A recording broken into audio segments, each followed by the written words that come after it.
Good morning 11th class. आज आपका subject है गणित। आज हम गणित पढ़ेंगे। आज हमारा टॉपिक है अध्याय 2 संबंध एवं फलन। गणित की आज क्लास है कक्षा 11वीं के लिए, अध्याय 2 संबंध एवं फलन। मैं शुभदा सिटोके, व्याख्याता, शासकीय उच्चतर माध्यमिक विद्यालय बरखेड़ी भोपाल। आप लोगों से संबंध एवं फलन के बारे में हम चर्चा करेंगे, उसे सीखेंगे और पढ़ेंगे।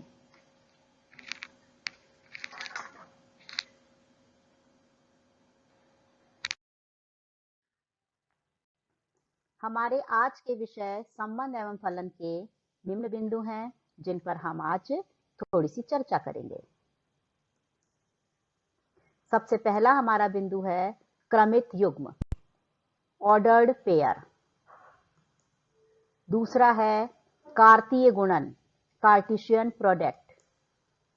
तीसरा है संबंध, रिलेशन। चौथा है फलन, फंक्शन।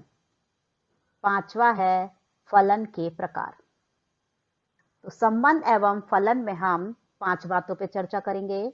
सबसे पहला हम पढ़ेंगे क्रमित युग्म, दूसरा हम पढ़ेंगे कार्तीय गुणन, तीसरा संबंध, चौथा फलन, पांचवा फलन के प्रकार।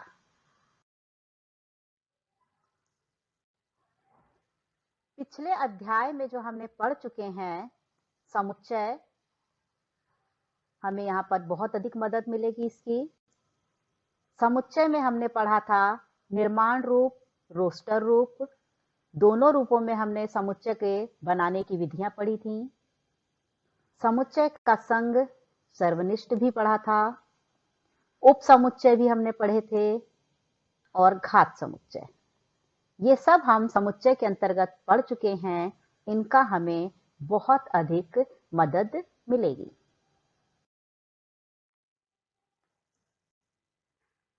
सबसे पहला पॉइंट क्रमित युग्म।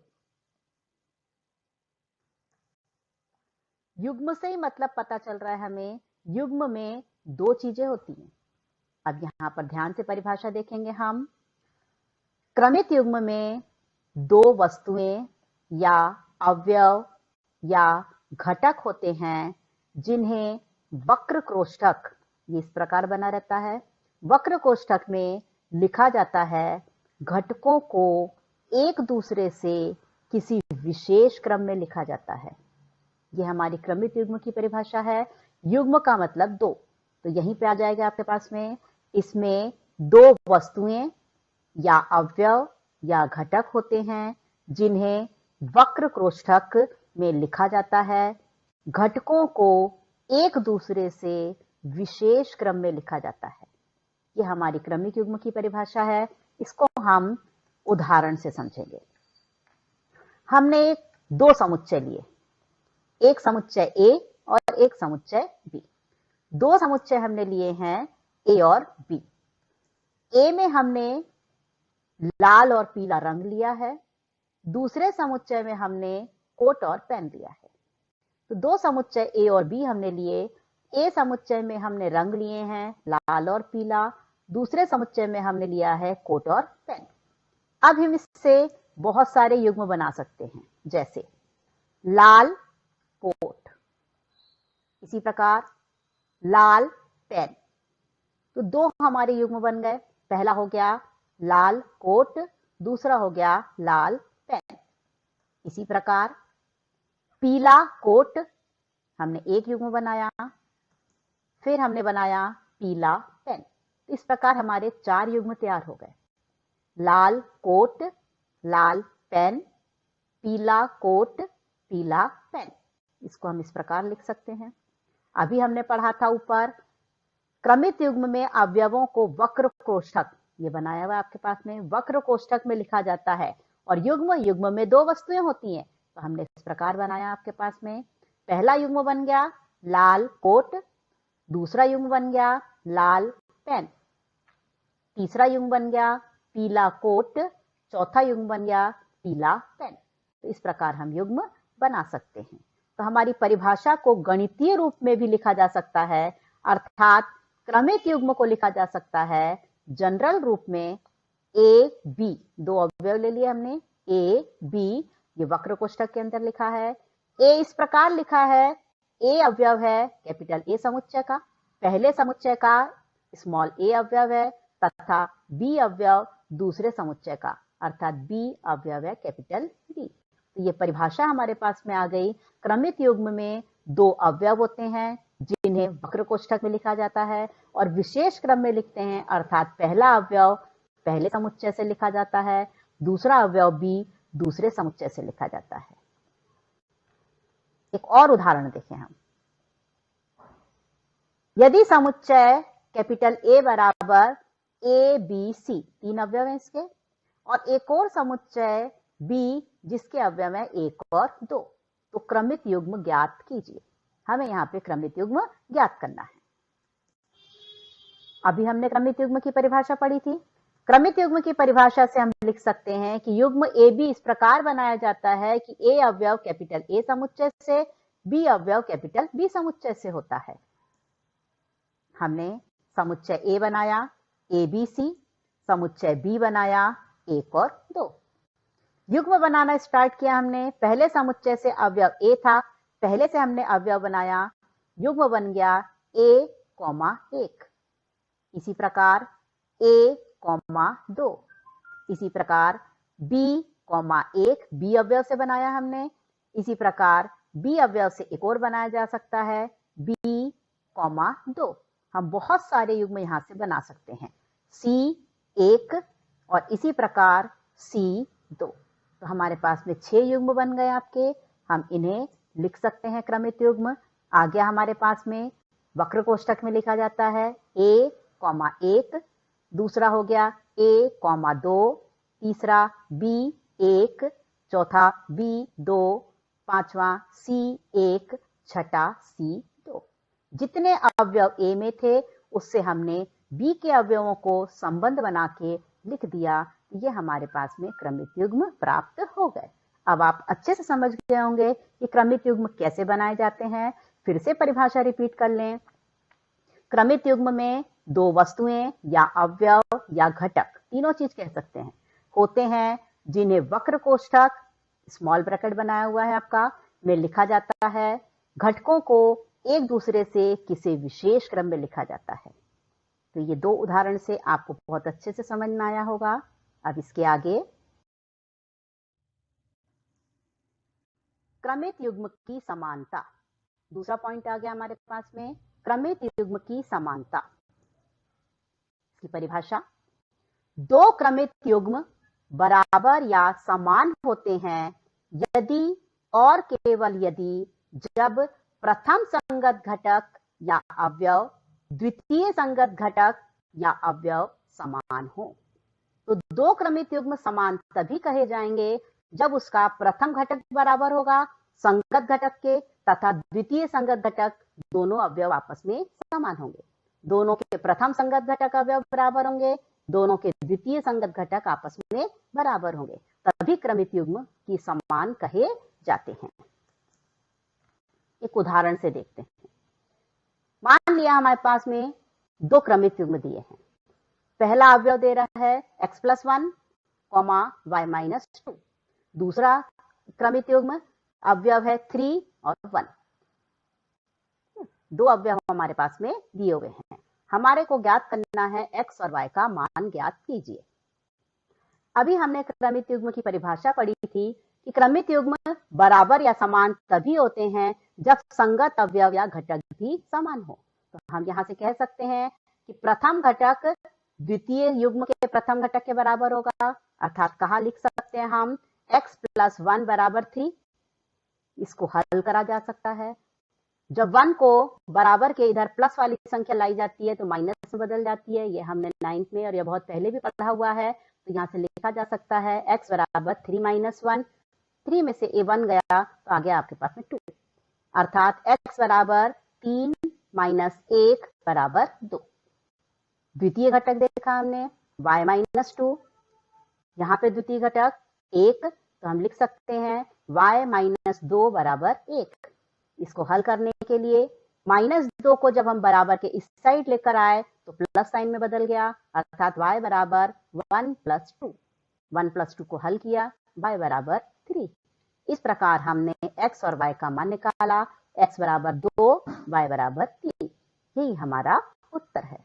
तो दो क्रमित युग्म बराबर तब होते हैं जब प्रथम घटक द्वितीय के प्रथम घटक के बराबर हो, या संगत घटक बराबर हैं, दूसरा संगत द्वितीय घटक भी आपस में बराबर हैं, तभी दो क्रमित युग्म बराबर कहे जा सकते हैं। तो इस परिभाषा को हमने उदाहरण से देख के बहुत अच्छे से समझ लिया कि क्रमित युग्म बराबर या समान तभी कहलाएंगे जब प्रथम संगत घटक और द्वितीय संगत घटक आपस में बराबर हो।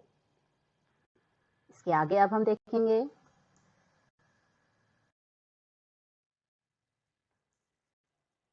समुच्चय और क्रमित युग्म में अंतर। हमने पिछले अध्याय में समुच्चय पढ़ा था और यहाँ पर हम अभी क्रमित युग्म देख रहे हैं। दोनों में बहुत अंतर है। अब किस प्रकार लिखा जाता है इसे हम देखेंगे। समुच्चय, समुच्चय को मंझले कोष्ठक में प्रदर्शित किया जाता है। हमने इसके पहली वाली कक्षा में पहले हमने अध्याय में पढ़ा है कि समुच्चय को मंझले कोष्ठक इस प्रकार ये वक्र वाला बना रहता है आपके पास में, मंझले कोष्ठक में प्रदर्शित किया जाता है। क्रमित युग्म को वक्र कोष्ठक में प्रदर्शित किया जाता है। ये दो अंतर हम सबसे पहले ध्यान रखेंगे। समुच्चय को मंझले कोष्ठक में प्रदर्शित किया जाता है और क्रमित युग्म को वक्र कोष्ठक या छोटे कोष्ठक में प्रदर्शित किया जाता है। दूसरा, समुच्चय में क्रम का कोई विशेष महत्व नहीं होता। यदि हमारे पास में समुच्चय लिखा है x, उसके अवयव है x, y, तो हम उसको अवयव को आगे पीछे करके लिख सकते हैं, y, x लिखा जा सकता है। लेकिन क्रमित युग्म में क्रम का विशेष महत्व होता है। हम x, y युग्म को y, x नहीं लिख सकते। तो क्रमित युग्म में क्रम का विशेष महत्व होता है, जबकि समुच्चय में क्रम का विशेष महत्व नहीं होता। समुच्चय में अवयव रिपीट नहीं होते हैं, अर्थात दो बार यदि एक ही अवयव लिखा है तो समुच्चय में उस अवयव को अकेला लिख सकते हैं। जैसे x और x लिखा हुआ है तो हम अकेला x लिख सकते हैं, लेकिन क्रमित युग्म में अवयव रिपीट हो सकते हैं। हम अवयव को x, x लिखा जा सकता है। अगला पॉइंट, समुच्चय में एक या दो से ज्यादा भी अवयव हो सकते हैं। जैसे समुच्चय A बराबर हमने मान लिया जिसमें 3 अवयव आ गए x, y, z। लेकिन क्रमित युग्म में केवल 2 ही अवयव होते हैं। युग्म मतलब जोड़ा। तो क्रमित युग्म में केवल 2 ही अवयव होते हैं, जिसको हमने वक्र कोष्ठक में लिखा है a, b। यदि हमने वक्र कोष्ठक में 3 अवयव ले लिए x, y, z, तो इसे हम क्रमिक त्रिक कहते हैं। जब हम 3 अवयव ले लेते हैं इसे, तो इसका नाम बदल जाता है, ये हो जाता है आपका क्रमिक त्रिक। अब ध्यान से हम देखें कि समुच्चय और क्रमित युग्म में बहुत अंतर है। इनमें हम कोष्ठक को ध्यान रखेंगे, इसे मंझले कोष्ठक से प्रदर्शित करते हैं, क्रमित युग्म को वक्र कोष्ठक से प्रदर्शित करते हैं। समुच्चय में क्रम का कोई विशेष महत्व नहीं होता, लेकिन क्रमित युग्म में क्रम का विशेष महत्व होता है। समुच्चय में अवयव रिपीट नहीं होते हैं, जबकि क्रमित युग्म में अवयव रिपीट हो सकते हैं। समुच्चय में दो या दो से ज्यादा अवयव हो सकते हैं, लेकिन क्रमित युग्म में केवल 2 ही अवयव होते हैं। यदि 3 अवयव लिखे हैं तो उसे क्रमिक त्रिक कहते हैं। अब इसके आगे देखिए, जितना हमने पढ़ लिया है उसी पर आधारित हम सवाल दे रहे हैं आपको यहाँ पर करने के लिए। ये सवाल आपको करके लाने हैं। पहला सवाल हमने लिखा, यदि समुच्चय P बराबर जिसके अवयव हैं A, B, C, एक समुच्चय Q बराबर जिसके अवयव हैं R, तो क्रमित युग्म ज्ञात कीजिए। हमने आपको अभी बताया था कि एक समुच्चय हमने बना लिया ABC, दूसरा समुच्चय हमने बना लिया R। तो यहां से हम सारे युग्म बना सकते हैं। पहला हम A, R, दूसरा B, R, तीसरा C, R। आसानी से आप बना सकते हैं। दूसरा सवाल, दो क्रमित युग्म इसमें बराबर दे रहे हैं, आपको x और y का मान ज्ञात करना है। पहला क्रमित युग्म दिया है जिसके अवयव है x/3 + 1, दूसरा अवयव है y - 2/3। दूसरे क्रमिक युग्म में पहला अवयव 5/3, दूसरा अवयव 1/3। तो हम इस दोनों को बराबर करके x और y का मान ज्ञात कर सकते हैं। ये सवालों को आप अच्छे से कीजिए।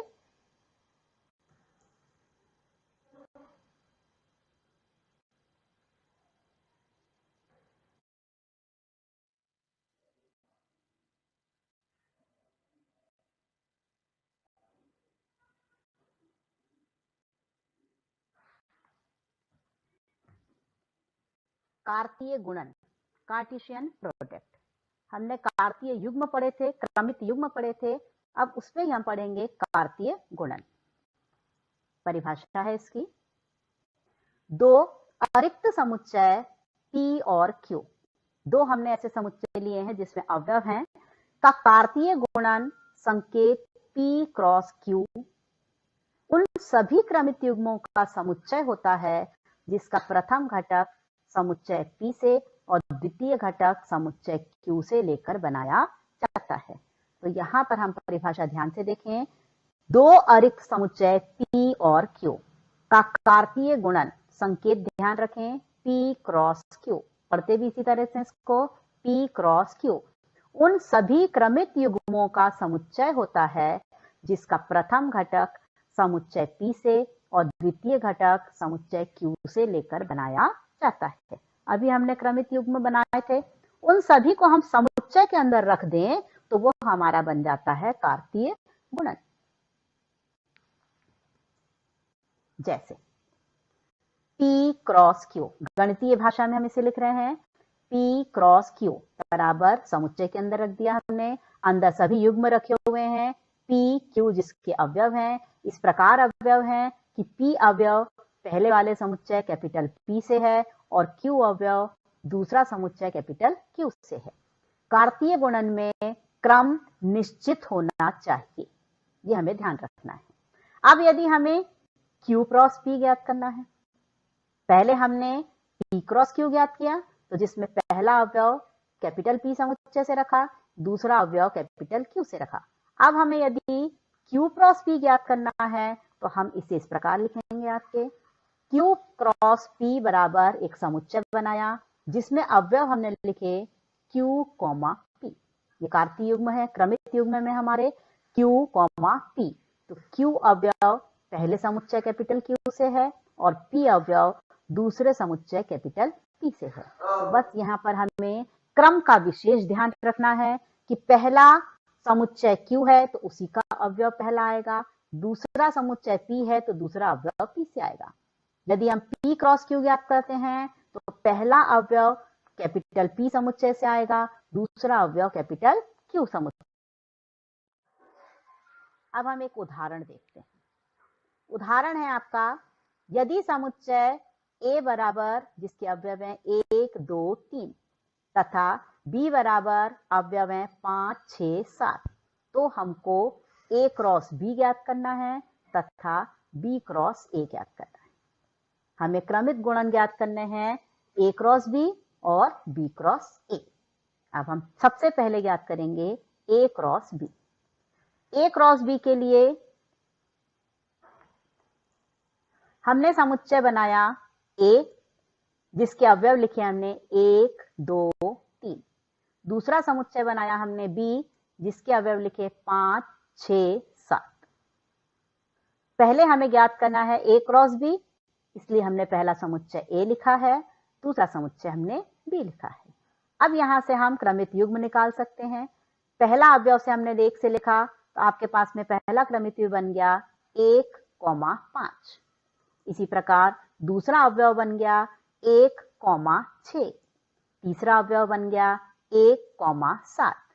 इसी प्रकार हमने सब अवयवों के बनाए जा सकते हैं, तो हमने लिख दिया आपके पास में A क्रॉस B, समुच्चय के अंदर चिन्ह बनाया, समुच्चय का चिन्ह हमें पढ़ा है मंझले कोष्ठक में होता है, मंझले कोष्ठक का चिन्ह बना के हमने सारे क्रमित युग्म लिख दिए। 1 से हमने लिखा 1 5, 1 6 1 7। इसी प्रकार 2 से हमने शुरू किया, 2 5 2 6 2 7, ये लिखा है आपके पास में। 2 से अवयव 5, 2 से अवयव 6 और 2 से अवयव मिलाया हमने 7।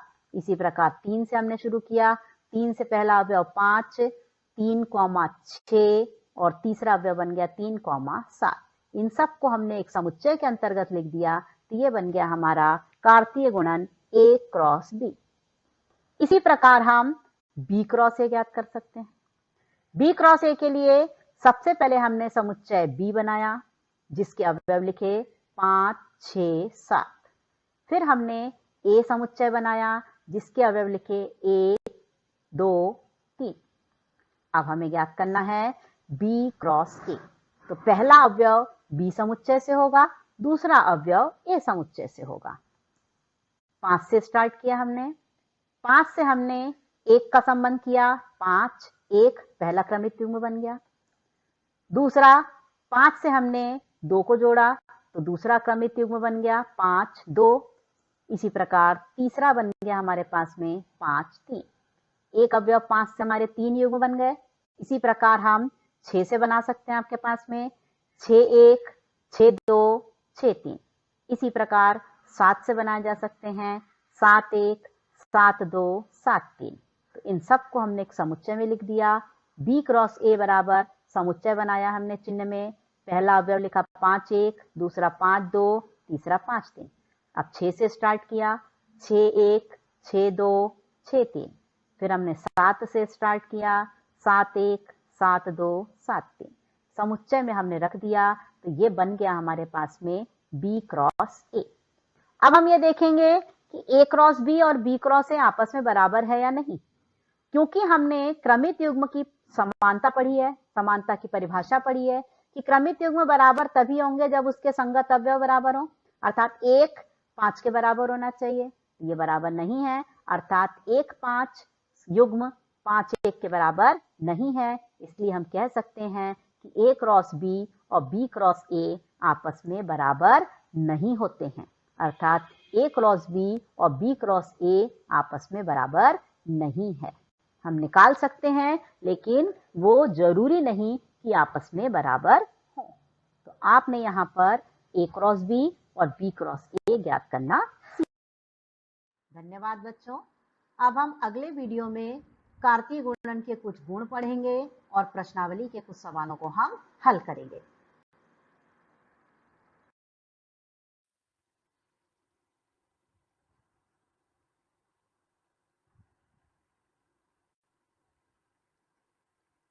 पिछले वीडियो में हमने क्रमित युग्म पढ़े थे, क्रमित युग्म की समानताएं भी हमने पढ़ी।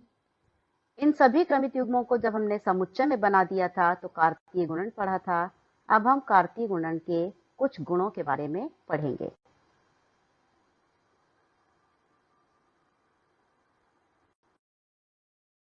देखेंगे हम। अब विशेष टिप्पणी, जितनी चीज हमने पढ़ी उस पर विशेष बातें हैं जो हमें ध्यान में रखनी है। सबसे पहला, A cross B B cross A के बराबर नहीं होता है। अभी हमने उदाहरण पे से देखा था कि A cross B B cross A के बराबर नहीं हो सकती। दूसरा, यदि समुच्चय A और B में कोई भी समुच्चय रिक्त समुच्चय होता है तो कार्तीय गुणन भी रिक्त समुच्चय होगा। यदि दोनों में से एक भी समुच्चय हमारे पास में रिक्त समुच्चय आ जाए तो उसका कार्टेशियन प्रोडक्ट हम निकालें, कार्तीय गुणन निकालें, तो वो भी एक रिक्त समुच्चय होगा। क्योंकि किसी भी एक में जब कोई भी अवयव नहीं होंगे तो हमारे पास में A क्रॉस B में कोई भी अवयव प्राप्त नहीं होगा।